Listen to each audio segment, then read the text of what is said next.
Okay, chapter 3, investing information and securities transactions. So in this chapter, we're going to learn about how to actually invest in the stock market. And we have a number of learning goals. I want to go over the online investment tools, different sources or places where you can get investment information. We'll explain the differences between the stock and the bond market and the averages and the indexes, review the role of a stockbroker, talk about that as far as if you're someone who wants to invest money through a stockbroker or if maybe you want to become a stockbroker. Look at opening a brokerage account, the pros and cons of opening an online account and the different accounts you can open up. The types of orders, stop, limit, market orders. We're going to review that again. And then maybe talk about investment advisors, potentials for investment clubs and what those are about. So a lot of fun issues. This is a sort of a lighter, funner chapter than some of the other ones. It's a little less on math. Okay, so the best way to get started in investments is first you have to educate yourself. And this class is definitely an advantage to getting that education. So you get a really big leg up by taking this class and knowing the basics of investments. But the education never stops. So there is a whole host of online tutorials, online classes and articles and websites that can help enhance your education. And if you look on Blackboard, I did post one on Blackboard that was a site where they had sort of open online classes and an additional stock trading simulation you can take if you're interested and you want to learn more or you have specific questions. And investments are always changing, and the world's always changing, so it's a very good thing to keep yourself constantly educated. The education never stops when it comes to investments. So now investing tools, in order to enhance your returns on investing, you want to set some sort of financial plan or financial goals for yourself. And we talked a little bit about this in chapter 1. But there are many tools that you could use to track your performance, keep track of your goals, obtain relevant stock market information and quotes and ideas about investing from other investors, things of that nature. They do have this is an example of a website where you can get an investment calculator. So this is something that can help you with some of those goals and ideas and plans I've mentioned earlier. So this is also in the textbook, but this is just one of many sites. There's so many financial sites. We're going to mention a few of them today that you can use to help become more aware and better track.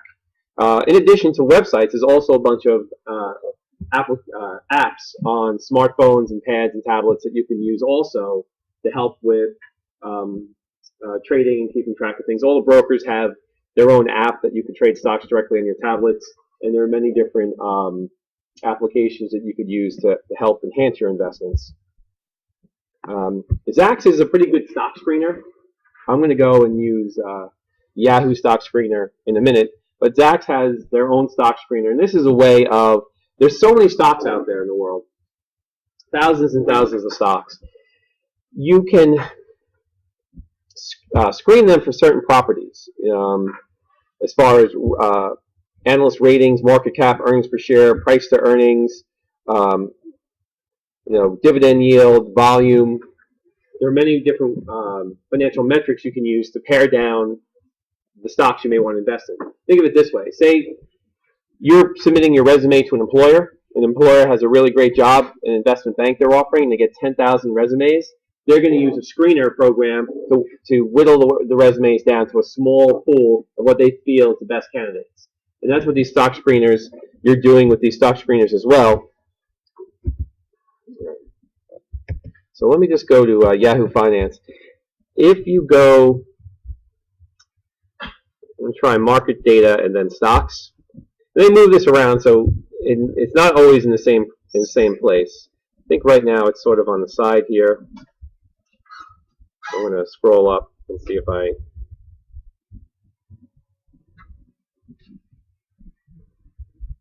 can find it.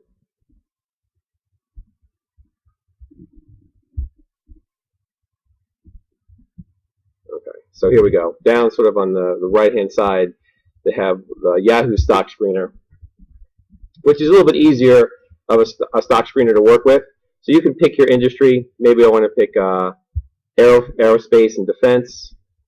Maybe I'll do some major aerospace defense companies, and then I could say I want to look at, so I have a whole list of parameters here, so I want to look at companies with a minimum sales of 100 million and a maximum sales of 100 billion, and I want to look at a price to earnings ratio between 10 and 20. Okay.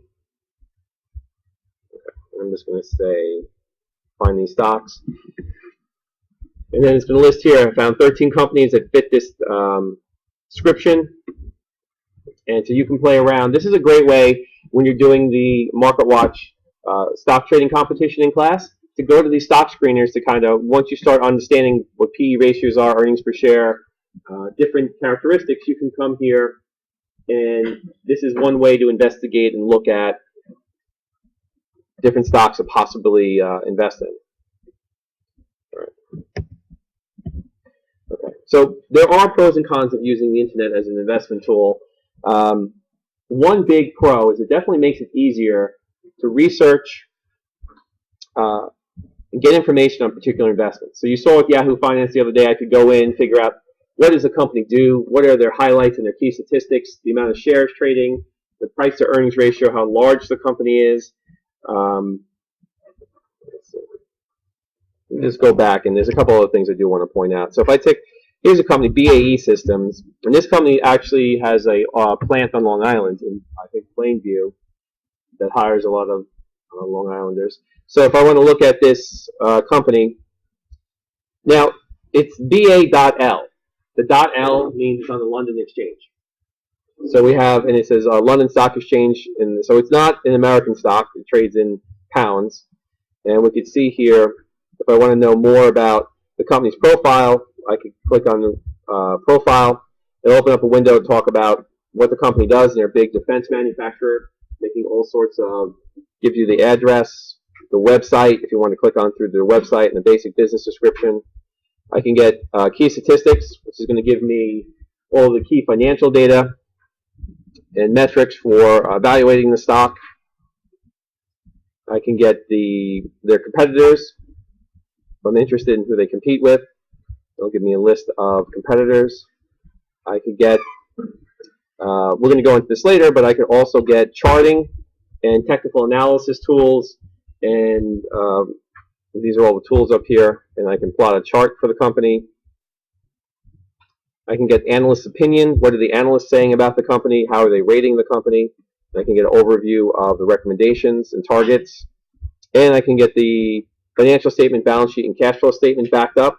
So this is Yahoo Finance is a great website for getting a lot of information to start doing some research. Now, if you are investing online, it means you don't have a stockbroker. You're making the trades, entering the trades in yourself. So there's no one there really to bounce any ideas off of or to double check your trade. And it's quite easy to make an error. You know, you want to buy 100 shares, you accidentally buy 1,000 shares. You're looking to buy a stock, but you accidentally sell it short. You know, so there's mistakes that can be made because you are doing everything yourself. Now, the advice you could get online, you must be skeptical of, because you know the free advice is often wrong. So a lot of the articles and advice, specifically, they're telling you to buy or sell a certain stock, or buy or sell gold, or warning you about stock market crashes. A lot of this is hype. A lot of this is people just trying to get their articles noticed, get more clicks, headlines for newspapers to attract people more to their website. Analysts or people giving advice want to talk about the stocks that are hot, because people always want to read about Google and Intel and Yahoo and Tesla and things like that. So free advice is fine to listen to, but just remember that most of free advice about stocks and what you should do with your money is statistically wrong. So it's only some of it would actually be helpful. And what this class is really meant to do is give you the skills and the ability to develop your own advice and your own suggestions, your own thoughts. And that's where most people become much more successful, because you're not, think of it this way, you come up with a really great idea or really good analysis for a stock to buy, you're the first one with that analysis. You're the first one buying that stock. Now, if you publish this as a reporter as free advice, and 1,000 people follow you, that means all those people are pushing that stock up very high to a point where it may not be a good buy anymore. So you might be buying on old news and getting in last, which means you're paying the highest price. And you should always be aware of what you're buying. And when the stock market becomes overvalued and people are trading in a frenzy, a lot of times they only know the stock symbol. They don't even know the name of the company or what it does.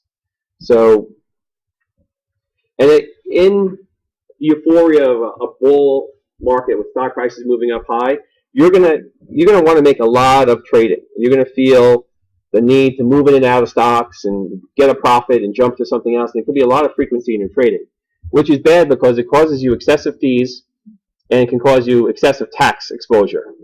You know, in some cases, if you have a loss on a stock and you sell it and you buy the stock back and you don't wait at least a month, then in some cases that loss cannot be deducted from your taxes in a wash rule.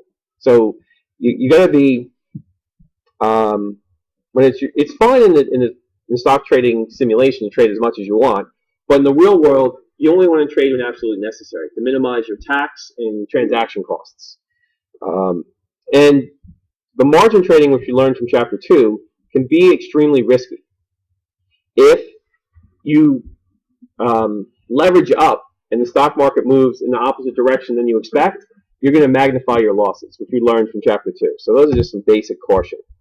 Now, there are two types of information, descriptive and analytical. So descriptive information is mostly what I like to look at. Factual data on behavior of the economy, the markets, the industry of a given investment. So I want to know the facts, the balance sheet, the financial statements, the financial ratios, what new products they're launching, how they're expanding, and this is all good information for you to sort of think about and make decisions on buying or selling stocks. Now, analytical information is other people doing the thinking and making suggestions and projections and recommendations. And I don't trust other people to do that for me, and you shouldn't either. So this class, being a college-educated student with a concentration in finance, you should have enough information, and through a lifetime of trading and learning and researching and increasing your education in the area, you should be able to trade your own stocks successfully. And you know, even the mutual fund managers who run big mutual funds, they can't beat the market consistently. And these are people with years of training and degrees from advanced degrees from Ivy League schools. And one of the reasons is that as a mutual fund trader, they're limited. When you run a mutual fund, you're limited by how much ownership you can have of one company, the types of trades you can make. So their limitations usually hold them back a little bit. And they don't always have the best ideas. So be careful of the analytical data information. A lot of and this is why experience and learning and reading about investment news helps. So you look at these recommendations people make, and you think about it, and then you wait a few months or a few years and you see how they worked out. And then you can kind of get to understand who gives good advice and who doesn't. Because there are a few people out there that give really good advice. And we talked about last class about Jim Cramer a little bit, and he has a show, Mad Money. It's a good show to watch. In fact, watching on CNBC, The Closing Bell, you know, from after 4 o'clock, they review everything that happened in the stock market. They talk about certain stocks and earnings. And then a little bit later after that, Jim Cramer comes on, and he has a whole show. He gives advice about buying and selling stocks. And I told you last time there was a research paper I read where somebody sold all the buy recommendations and bought all the sell recommendations and wound up creating 2 separate portfolios, one for buy and one for sell, and all Cramer's recommendations on the sell side wound up outperforming his recommendations on the buy side for I think 3 years in a row. So I think that he does offer some good advice on the show, but not all the time. All right. You know, if we're looking at descriptive data, we can get a report. I know this is actually key statistics from Yahoo. This is not really that legible, but there is a similar page in the figure 3.3 is in the textbook. And this is what I was showing you on screen with Yahoo. And this is stuff that we're going to start to dissect throughout this whole course. So it's going to take some time to understand all these different areas on their descriptive information from key statistics from Yahoo. But we're going to talk about you know, these what these key statistics mean throughout the class. More specifically, when we start talking about fundamental and technical analysis, we'll dive into it a lot more deeper. But this is where I go to get like a quick. It takes me about 5 minutes to size up a stock. And I know for me, what's very important for me is that the stock is increasing their revenues and the stock is increasing their profits. So that's what I like to see: increasing revenues and increasing profits on a stock. What I don't like to see is, you know, stocks that are wildly overvalued. And we talked about Yelp last time. We saw that was, you know, multiple billions of dollars for a company that made only $300 million in revenues. So that kind of worries me sometimes. Things, good ideas and good companies sometimes get ahead of themselves in their stock price, and if they can't deliver, the stock price will go down. Now, types of investment information that you should be familiar with, specifically during this class and continuing after this class when you're trying to make, you know, at the very least, if you can graduate from this course and understand what a 401k plan is, why it's important to invest in it, and make a basic investment plan inside a 401k, and contribute the maximum to that, or as much as you can afford as soon as you start working, the amount of money you paid for this class will be returned to you probably 5,000 times over as a return. So you can have an extremely huge return in this class if you just simply take my advice, join your company's 401k plan as soon as you get hired. I don't want to hear the excuses: I can't afford it yet, I have student loans to pay, I have rent. Design your life in a way that you can always contribute some money to your 401k, because the first 10 years you contribute to the 401k has a maximum returns to you over your lifetime. So that's the minimum. But outside of that scope, I'd like you to be able to understand economic and current events, at least be able to understand what the significance of some of these economic events are: unemployment, GDP, manufacturing numbers, and how that relates to the change in the stock market. So the report is released at 8 or 8:30 in the morning. You know, we'll go over some of these specific economic indicators later, and we're going to talk about it's released, it's a positive, negative number, and how do you think that will affect the stock market.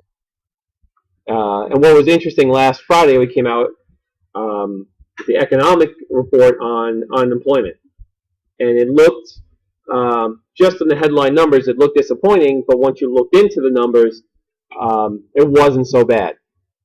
So it's not simply just looking at the headline, sometimes you want to get the details. And current events. And yesterday, the Fed is always making current events on their meetings and their actions, so these are things to understand. And the market will move significantly based on this. Now, that's the broader market. In a more narrow scope, if we look at the industry and the company information, this is where we get a more narrow view of one particular industry and a company within an industry. So if you know of a good industry, and you're saying maybe the airline industry, cell phone industry, computer industry, software industry, there are a lot of companies within that industry. If you're going to invest in an industry, wouldn't you want to invest in the top 5 companies or top 3 companies? Rather than getting an index and invest in all of them, you would want to say, okay, there's 20 companies here. Who are the 3 best companies? And that's where you would want to put your money in. And there are some traders who make a successful amount of money by buying the 3 best companies and selling short the 3 worst companies in any industry. Because typically, the better companies keep doing better, and the bad companies keep doing worse. Informational alternative investments. New investment products and instruments are always being developed. In the past couple of years, we developed the ETF, which is a sort of a hybrid between a mutual fund and a stock. So they're coming up, in the last couple of years, they came up with ETFs that are leveraged, 3 times leveraged. So you can put $100 in this ETF and they leverage it up 3 times for you, which can magnify your returns or your losses. Price information, which is some of the easiest information to get. I mean, that's just a quotation information by the bid to ask. And information on personal investment strategies. You know what I like to do to get a lot of my information is, if you have a smartphone or a tablet or iPad, there's a site called Zacks. It's sort of like Reddit, but ZITE, the app you can download, and you can put your interest in there. So if you put in sort of economy, stocks, finance as three interests. Then it comes back with recent articles of that day in that area.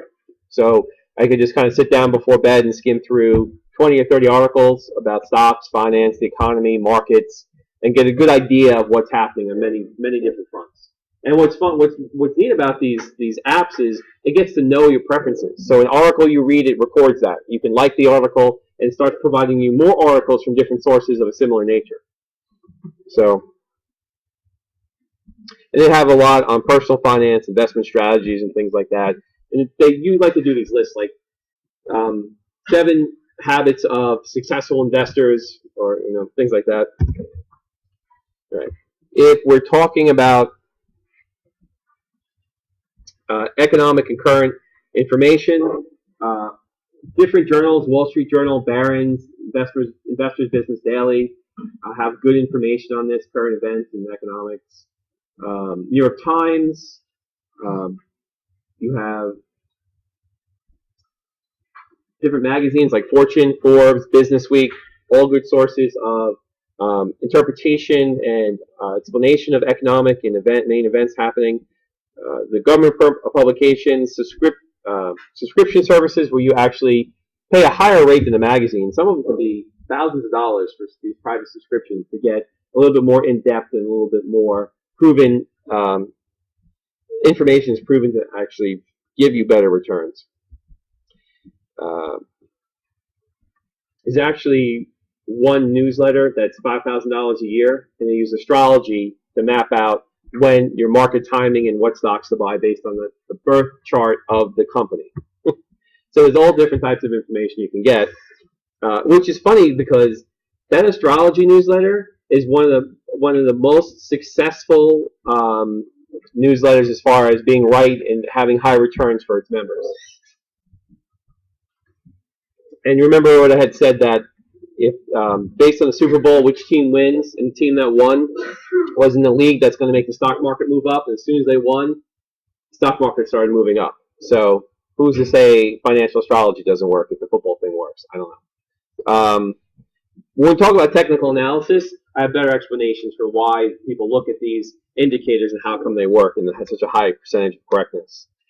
Company and industry information, Wall Street Journal, which is something that as a student, you can get that relatively cheap. I think it's $1 a week for 15 weeks during the semester. And it covers extensively all the business news on any particular day. It's a daily. I like Business Week. I think that's a good business magazine for company information as well. They highlight things. Now, this regulation FD is the SEC regulation that says that companies have to give information, disclose information simultaneously to professionals as well as the public. So any information that comes out about a company, they used to be able to secretly pre-announce things to analysts. So analysts would have information, it would make the analyst information more valuable, and they would sell it to investors. And then the government said, this is not good. You can't be doing this. And they made this FD regulation. And if you break the FD regulation, you can be fined or even looked into for insider trading. Specific company websites of a corporation will always have an investor. If they're a public company, they'll have an investor relations tab, which gives annual reports, current news about the company and their products.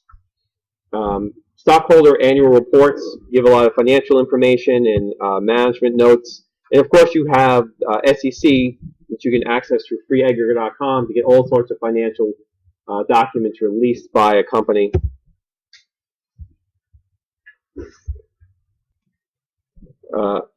In the textbook, table 3.1 gives some online sources for industry and company information. Now, hoovers.com, if you access this on campus through the Sync site, the college pays for an enhanced access to this where you can get a lot of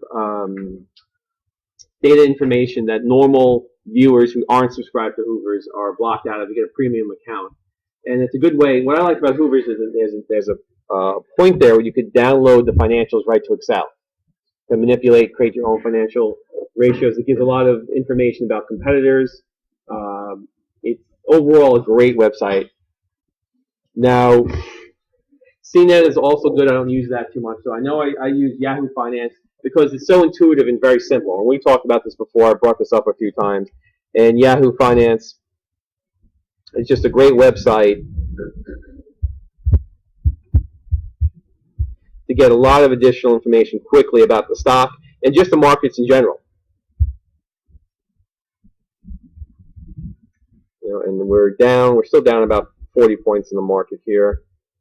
So, and Market Watch, which this is the site running our stock trading simulation. And if you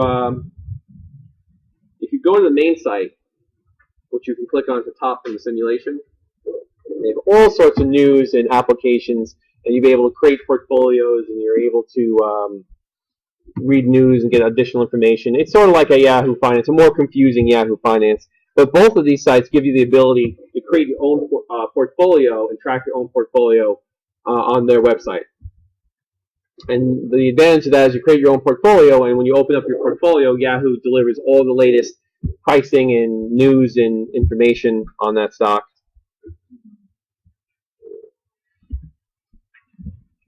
This is, I know you can't read this too well, but these are from another table from the textbook that goes over different subscription services that you can purchase, and they're generally, advantage of these subscription services is that fewer people get this information. So it's not, you know, on the main page of Yahoo Finance, so you're able to get in as part of the minority rather than the majority.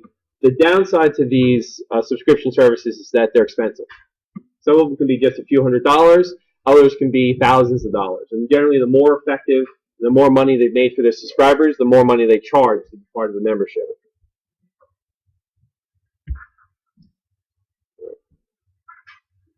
Now, as far as industry and company information, trying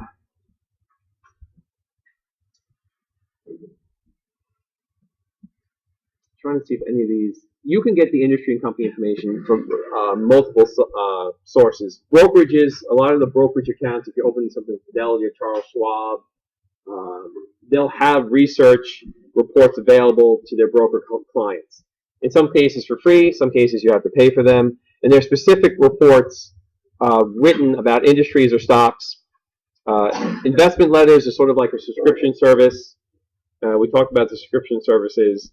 And comparative data sources, anybody that's going to post the financial statements, many sites including Zacks and Yahoo Finance do post the financial ratios and the financial statements.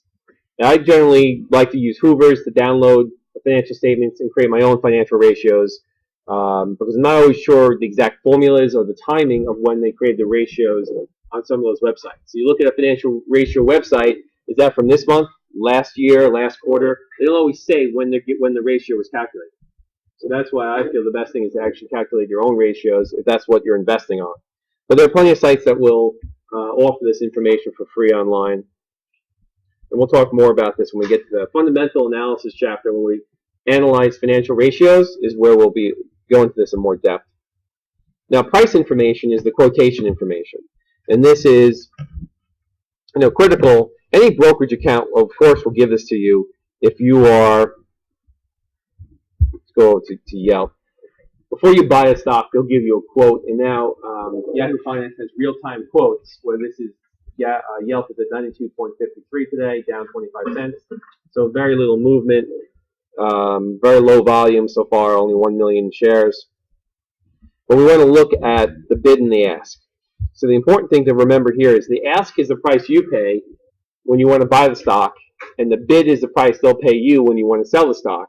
And the difference between the two, here we have the ask is $92.20 and the bid is $92.10. The 10 cents difference is called the spread, and that's what the market maker, how they make the profit on this. And that's why the market maker holds inventory, creates a market, allows you to trade the stock, because they want to earn that spread. It's a great business for them because if you have a high volume and people are buying the stock back and forth, you always pay, as a stock investor, you're always paying the highest price, the ask price, and you're selling at the lower price, the bid price. So the market maker can make the difference, the spread, to cover his costs for holding inventory and making a market for you. And the tighter the spread, the better it is for you. But I've seen spreads in stocks that are up to $1. So you could buy it at 7, and if you're going to have to sell it back, they're only going to give you $6, even though the overall bid and ask price hasn't changed. So as soon as you buy a stock, you're already in a loss position because of that spread.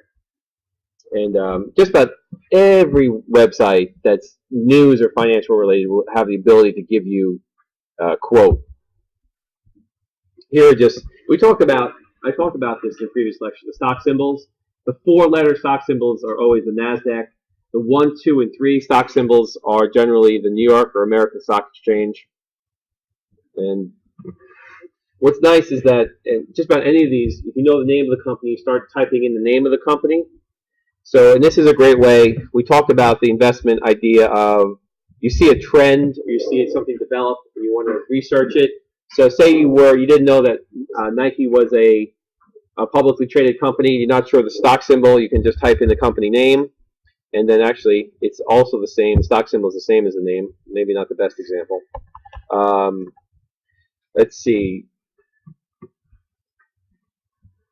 If you're walking around in the mall and you see a store that's suddenly very busy, and this was a few years ago, the store, Bay Stores, is that how you say it? And this is a clothing store that a couple years ago, if we look at the 5-year chart on the stock, not doing so well today, $5. But at one point, the stock was trading as closer to $10. So I would anticipate that sales are not so good at this retail location. But say you walk by American Eagle Outfitters.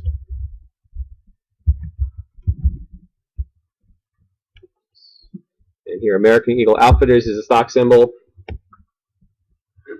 And we can look at them. And they actually have profits, which is good. So if you look at a 2-year on American Eagle Outfitters, and say you work there maybe, and you just know that things are turning around, their new clothes, and actually not great results for this. But say you did work there and had a low around $14. Suddenly things are turning around. Traffic, there was no one shopping there, and suddenly everybody's shopping there. They have a new clothesline, or they just are. They turn things around. And you'll know that before Wall Street. Wall Street has to wait for the financial reports to be released before they know that things have changed and sales have gone up and profits have gone up. If you're there on the ground floor of this business and you can buy the stock before Wall Street figures it out, you can get in before everybody else. And that's what's really critical, that you find these stocks or these trends and you buy it before Wall Street realizes.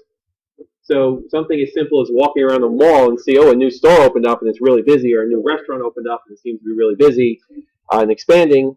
We gave the example. It was funny. The 2 stocks I gave examples about, I was talking about Under Armour and Chipotle Mexican Grill. And the next day, both of them went up like 20% or higher. Their earnings report came out and they exploded. So I'm going to start mentioning more stocks in class and investing on them beforehand, because I guess you guys run out and buy them and drive the stock price up. But I'm kidding, of course. That's illegal to do. Can't buy a stock and then talk it up and convince other people to buy it and then sell it for a profit. Although many people have tried that, that is,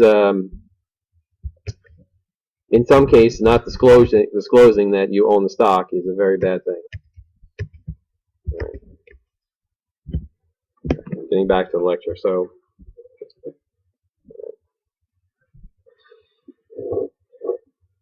I mean, the internet is just so big. There are so many sources for information. That's why it's good to Google also has their own finance site too. That if you go to Google and they have a sort of button where they have little applications, and you scroll down, they usually have a Google Finance page that's similar to Yahoo Finance. That's pretty popular, and there's a lot of information to be had there. They have specific sites on bonds, websites on mutual funds. Each mutual fund company has its own website. I'll tell you about a pretty cool mutual fund company.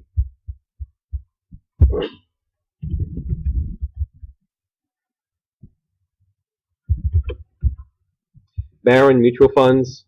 This is a company run out of New York.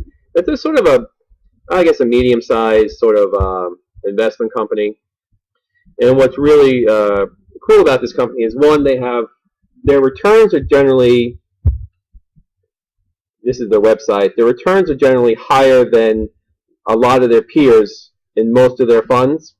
And they have good information as far as their quarterly report, investment newsletter, which you could download and read from their website, and they give you details information on all of their mutual funds. So sometimes just going to a mutual fund company's website, their job is to provide you with information because they want you to buy their mutual funds. So they have a lot of sales and marketing tools and information to help convince you that their funds are the best. What I like about Barron's, though, every year they have a big conference in New York City, and they hire some of the biggest headliners to entertain during the conference. So at lunch and at the end of the show, in past years there, I've seen Jerry Seinfeld perform. They had Counting Crows this year. One year, not that most of you wouldn't care about this, had Barbara Streisand, Celine Dion.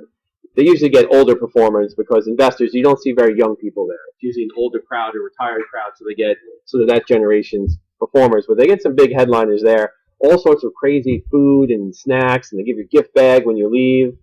And it's all because they're trying to promote their mutual funds and educate you. So during the conference, they bring other companies in to talk about their company. They talk about the market, the environment, the different mutual funds. So this, something as small as one mutual fund company is a whole world of information and different events you can go to just to be part of that. And that's the real problem. There's so much information out there. Where do you start and where do you stop? So there's a tremendous amount of information in the markets. That's overwhelming at times. And when the market's really strong and it's a bull market, everybody jumps in the bandwagon of trying to promote and talk about stocks, and it's part of every newspaper and magazine. There are international sites to talk about international stocks.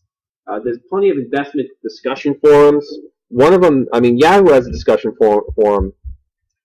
There's one that's pretty popular, Raging Bull.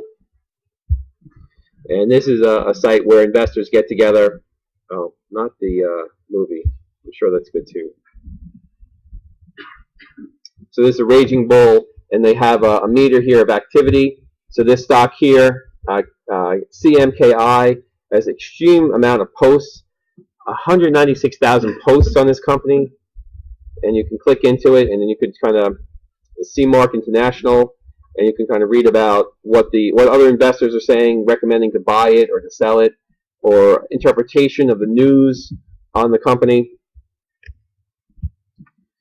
So that's interesting. And in addition to Raging Bull, there's also Motley Fool, and Motley Fool might be a site that you might like actually, because it's geared to a younger investor.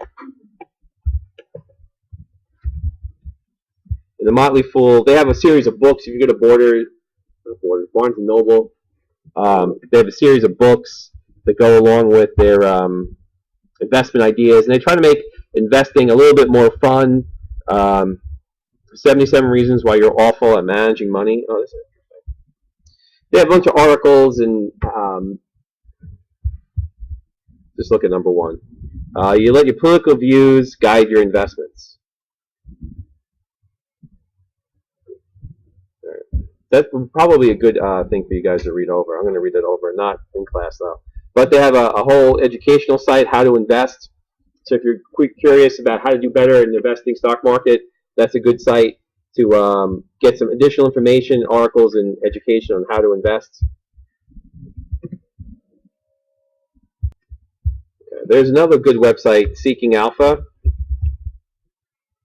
There we go. EE.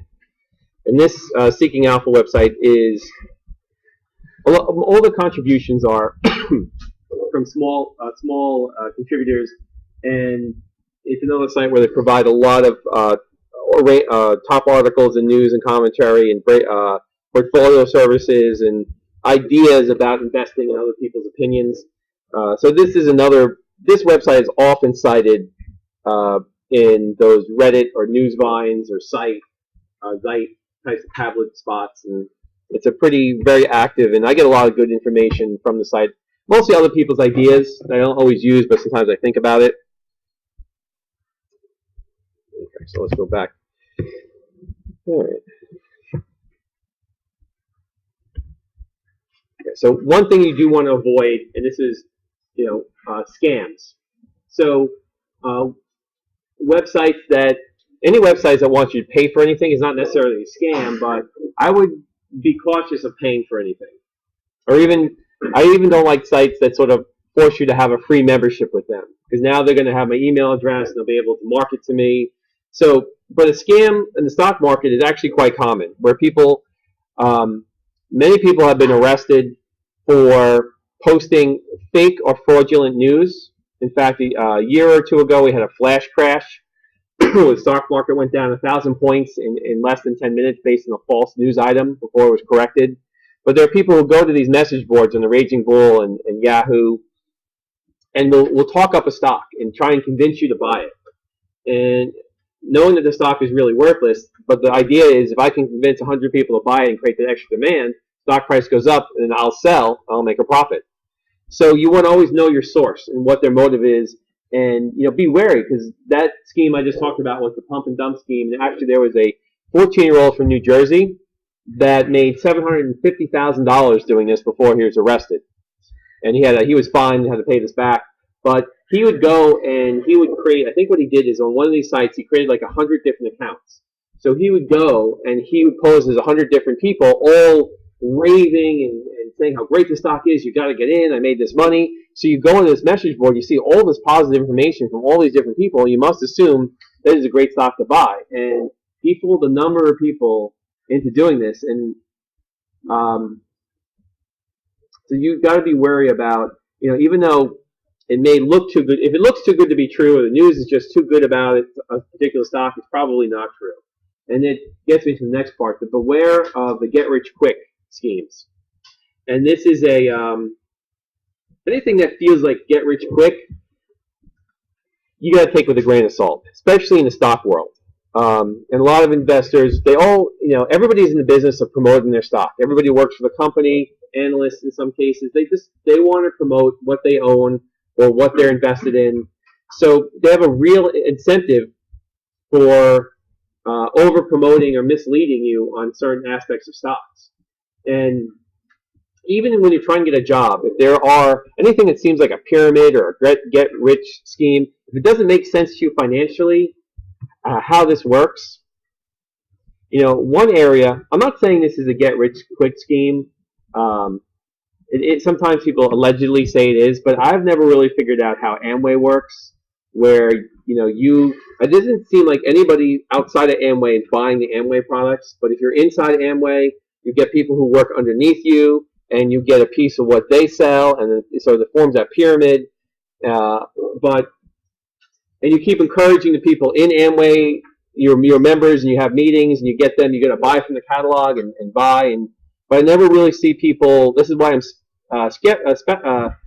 a little skeptical about it, because I don't see people who are not part of the Amway pyramid buying the products.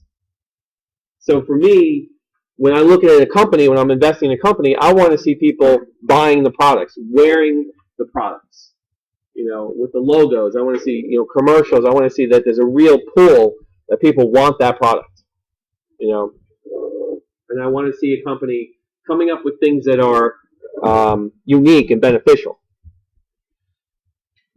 But they're, if a better example, you remember a few years ago, there was before the economic Great Recession in 2008, they had these Ponzi schemes, they call it, where people would basically get investors. I'm trying to remember. You think of Bernie Madoff, he was a classic of this Ponzi scheme where he kept having really high returns on his investment portfolio. And these high returns attracted more and more people to invest with him. So every year he was taking the new investment money and giving it to his current investors to show double-digit returns, even though his investments really didn't produce that.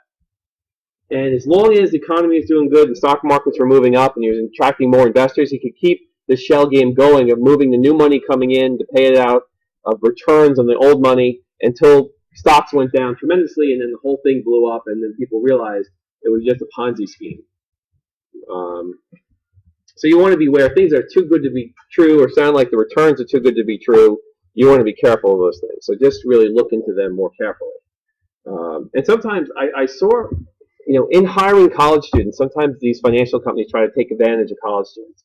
Don't take a job if they're requesting money from you first. And there are a number of jobs where we're going to hire you. We think your education is great and you're brilliant. We're going to hire you as a trader, and you're going to come in and you basically bring $5,000 with you, and then we'll give you some money too. And then whatever money you make, we're going to split with you. We'll set you up in an office and a trading desk and help train you. So that's not really a job. If you have to bring money to start, that's not really a job opportunity. So just be wary of that. I've seen it happen. Students come to me many times asking about that. So you shouldn't have to pay any money to start your job. Also, you want to stay away from jobs that are 100% commission only. That's probably not the best employment opportunity. Okay. To protect yourself, here's some quick questions to ask. Is the seller licensed? So if the person who's selling stocks or trying to sell stocks, are they actually licensed by the SEC? Is the investment registered with the SEC? Like all stocks have to be. Do the risks outweigh the rewards? And do you know what the risks are, or are the risks trying to be purposely minimized? And do you understand the investment? Do you understand how they're going to make money? So when it comes to any investment, this is what the guy who runs Berkshire Hathaway, very famous investment, Warren Buffett, he always says, I don't invest in a company unless I understand it. And that's why he bought things like Dairy Queen, Shore Carpet, American Express, Coca-Cola, Geico Insurance. He only buys companies, he stays away from technology companies or where he doesn't understand how they make money. He stays away from those companies. And that investment strategy was very beneficial to him around the year 2000. And he stayed away from Enron and different Global Crossing, different companies he didn't really understand, even though they were making big returns. It turned out that was some of the best investment advice because those companies really had more risks than people understood. And also know who you can turn to for help. So there are, the SEC does have some help they can give you or some announcements on different frauds and different scams and things like that. But generally, if you do get in trouble, who do you go to? So if the investment goes south or someone rips you off, who's going to guarantee that or make up the difference? And if there's nobody there to do this for you, then it may be a bad investment.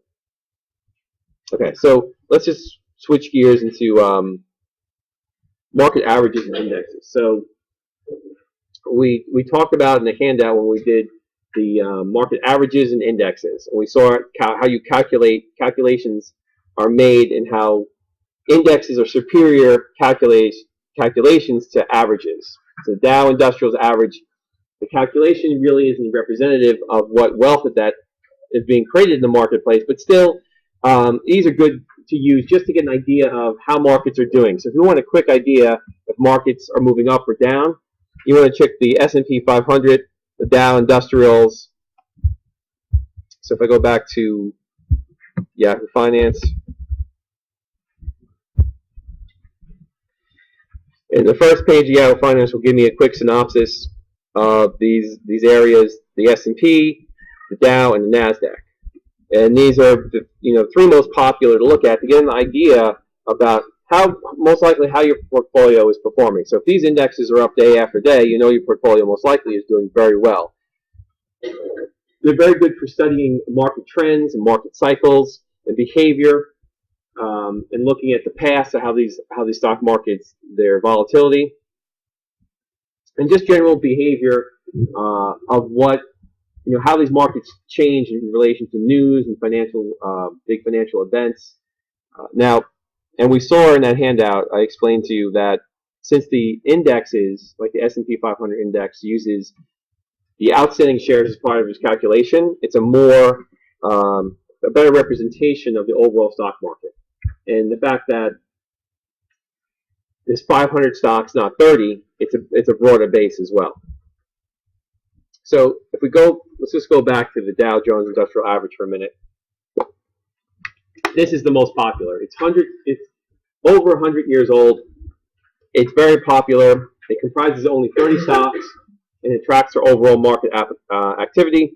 It's not, really representative of today's broader market. Now there's so many companies out there. But they do break it down. They do have a transportation average, which is 20 transportation stocks, mostly airline companies, railroad companies. They have a utilities average. So they do have different. The industrial average is just one of many different Dow Jones averages that they have. Now, the S&P 500 is really the gold standard of one of these indexes to look at, because this is 500 of the largest companies spread across many different sectors. And its true index is from the 1941 to 43 base as far as the stock price at that time, and it's measured all the way through today. And it provides probably the most accurate look at the movements of overall stock prices of the overall market. Now we have, there is an index for the New York Stock Exchange that includes all the stocks in the New York Stock Exchange, and there's one for the American Stock Exchange, and there's also one for the NASDAQ, composite NASDAQ index, which includes all the stocks traded on the NASDAQ market. So these are three additional that are good to look at. And the NASDAQ is good because that's a lot of where all the technology and biotech pharmaceutical companies have their stock. So it's a more innovative companies usually live on the NASDAQ, and it's generally more volatile than the Dow or the S&P 500. They have, these are some other famous ones just to mention quickly. The Wilshire 5000, which is has 5,000 stocks on it across all major exchanges. The Russell 1000 includes the 1,000 largest companies. The Russell 2000 is the 2,000 small companies, and they have a European, Australia, Far East index as well that measures in these foreign exchanges as one group. This is a chart on the S&P 500 from May 2010 to 2012, and we'll see that there overall there's a nice uptick there. Although you can see that in the summer of 2011, there was sort of a downward trend, and there was actually some, that was with the Greece, remember whole Greece default and things that was happening back there, some fear in those European economies. Now the bond markets, we don't cover bonds too extensively in this class, but there are market sites where you can get bond yields, and they have, the Dow Jones has a bond index to get an idea how bonds are doing.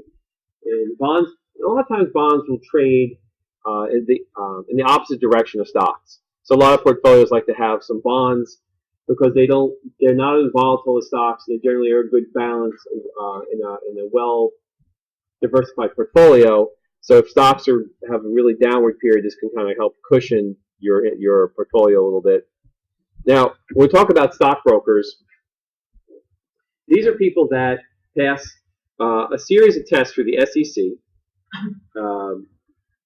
to make sure that they're qualified and knowledgeable and honest and understand the rules and ethically about what services they can offer you and to sell you stocks and mutual funds and different things like that.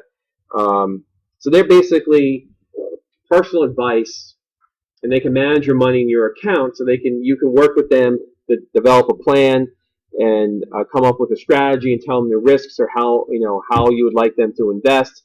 And they should be more knowledgeable about the markets and what's available in different instruments.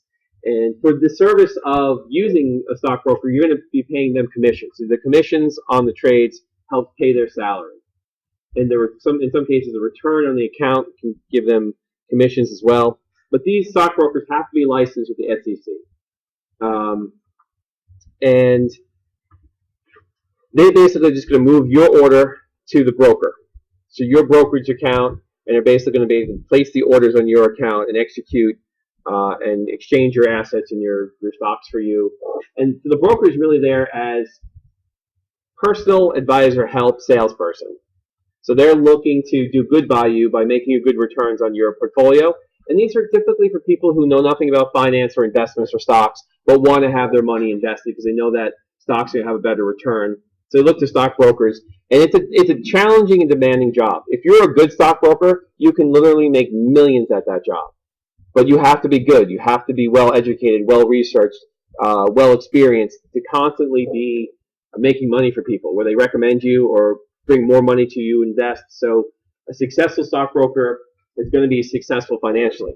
Stockbrokers that aren't any good at the job will generally have to quit within a couple of years because no one's going to want to keep investing money with someone that keeps losing money on their account. Now, if you have a brokerage, so you can't access the stock market directly without a broker. So the broker is really there to make the trade. So even if you have a discount stockbroker or you're trading online, there's still a stockbroker representing you. Even though they may not be full service, they may be charging you extra commission for it. The brokerage services, basically you're going to organize these brokers into a firm where you're going to trade and have a brokerage account. And on the account, they're going to hold all your stock certificates. And this is important for short selling. So when you sell a stock short, the broker is just borrowing stock from somebody else's account and giving it to you to sell short. And that's why they can do that, because all their stocks are in their name, not yours. Your account's in your name, but they're holding their stock in what's called the street name. And these broker services can give you investment and research advice, financial statements, access to quotations, and information on mutual funds. So they're basically there to encourage you and promote your investments and trading with them. Now, the question is, should you go full service or discount premium? Or discount broker. Full service will have a whole range of stockbrokers and services for you. It provides you with research and personal guidance and trade on your account.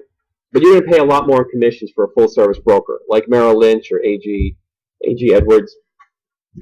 Discount broker like Fidelity or Charles Schwab, E-Trade, they're going to have much lower commissions, $7, $8, $10, $5. But there's going to be limited research or almost no investment advice. They're there just basically for you to place the order and buy or sell the stock.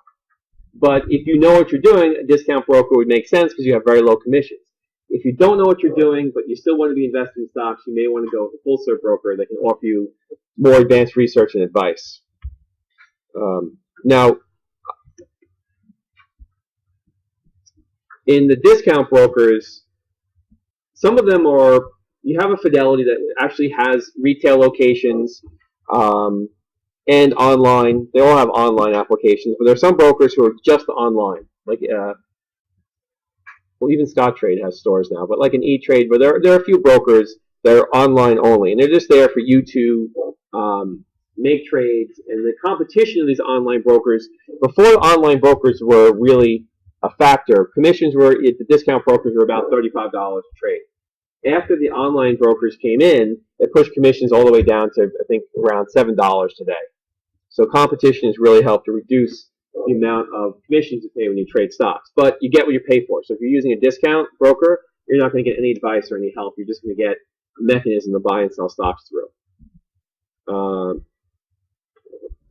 Now, selecting a stockbroker, you generally want to have, hopefully you know people who are using stockbrokers and you can recommend someone who is good, or someone who is kind of understands you and can communicate to you in a way that you understand them and there's a good rapport between the two of you. The more you use the stockbroker and the more advice he provides you, the more full service he gives you, the more you're going to be paying in commissions.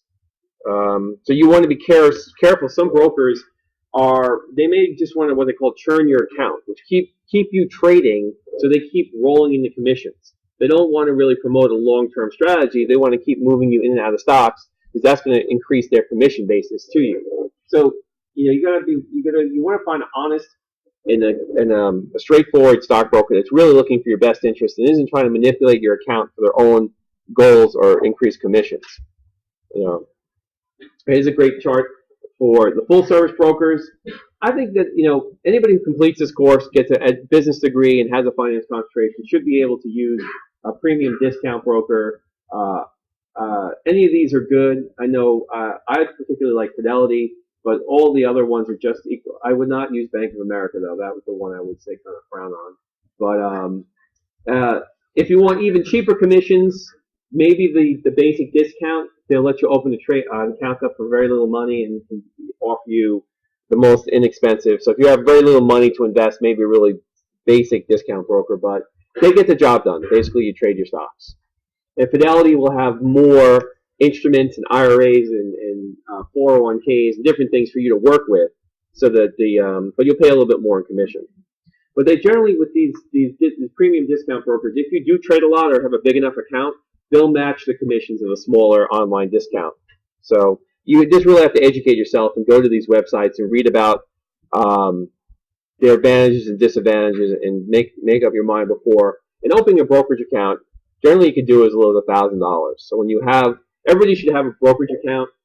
It's just like a bank account, but just in case you get that really hot stock tip, and if you don't have a brokerage account, you really won't be able to buy that stock when you get this inside information from your company, and which is illegal. But somehow you have a small window of opportunity to make money here. If you don't have that brokerage account open, it's going to delay you. And remember, if you ever get any really good information, make sure you let me know, and I'll let you know whether it's inside information or not, so you don't get in trouble. The different types of accounts. The cash account is what I recommend. Your money goes in and you buy stock straightly with your cash. If you get a margin account, that means you can borrow money from your broker. I don't recommend that because of the additional risks, and you don't want to ever have. I don't think you really need that much margin. You should just basically invest the cash you have. But you can get a margin account if you want. You're going to need a margin account if you want to sell short.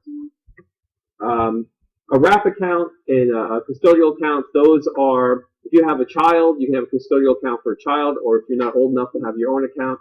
And the wrap account's more for an advanced service where they're going to charge a flat fee, and they'll do everything for you for the year. So this is extremely wealthy. You want to pay maybe a $5,000 flat fee, and then you can do whatever you want with the account. They're really not that common.